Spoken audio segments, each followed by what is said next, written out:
Hi, my name is Jeffrey Silva, and this is my second persuasive speech, and this is my audience.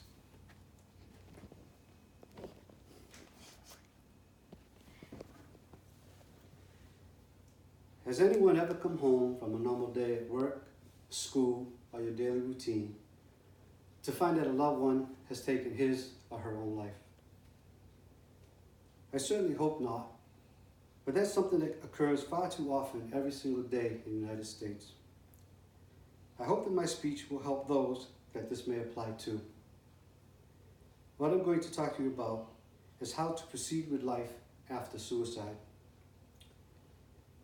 I will cover how many suicides take place in the U.S., who it affects, the main cause for most of those suicides, and how to try to proceed with life after a suicide devastates your own.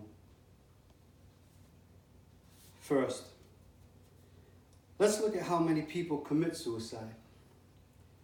According to Wikipedia, suicide in the U.S., there are 123 suicides take place every single day in the United States, with an adjusted rate of 13.42 per 100,000 people.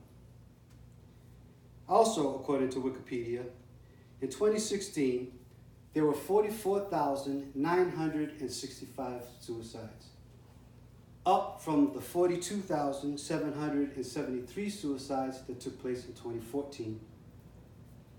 That's an increase of 1,922 deaths. That is also assumed to be an underreported number due to the stigma that still surrounds suicide. Now let us take a look at who suicide is affecting. Again, Wikipedia states, in 2015, suicide was the 7th leading cause of death of males, mostly white, middle-aged men, and 14th leading cause of death for females. Suicide is ranked the 2nd leading cause of death for young people ages 15 to 34, and is the 3rd leading cause of death for ages 10 to 14. Second, let's look at why so many people are committing suicide. Let me state that there are many different reasons people commit suicide. But according to American Foundation for Suicide Prevention, depression is ranked number 1. They also say 25 million Americans suffer from depression each year, which accounts for over 50% of all suicides that take place within the United States. They also state that depression affects 5 to 8% of all Americans 18 years and older. But it is also the most treatable of psychiatric illnesses, where 80 to 90% respond positively to treatment. What exactly is depression? Here again, like causes of suicide, there are many different types. According to David B. Bible and Susan L. Foster, depression is much more than a group of medical symptoms.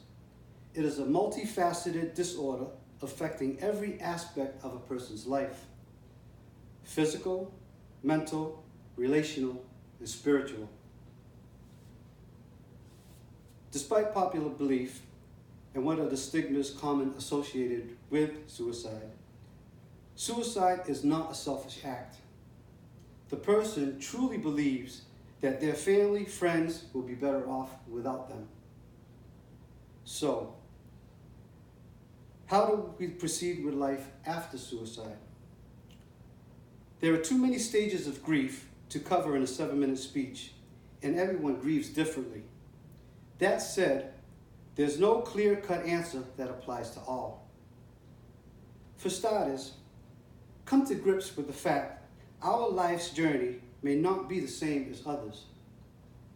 That includes our loved ones that we believe we understand and know so well. Don't try to find a logical reason or a solution as to why they did what they did. There is none. It's a permanent solution for what should have been a temporary problem. The age-old question, when will I get over this, The answer is you won't. It will get better and a little easier with time, but you will never stop loving, missing, or thinking about your loved one. Remember them, hold on to them, and speak about them often, Keep their memories alive and close to your heart. Hold on to the happy times and the part of life's journey that you were able to share together. Most importantly, give yourself permission to keep living, because life must go on. In conclusion, my topic today was about how to try to live after suicide. I covered how many suicides take place, who they affect, and the main cause, and hopefully how to move on afterward. When I started, I posed the question, has anyone come home to find a loved one has taken his or her own life?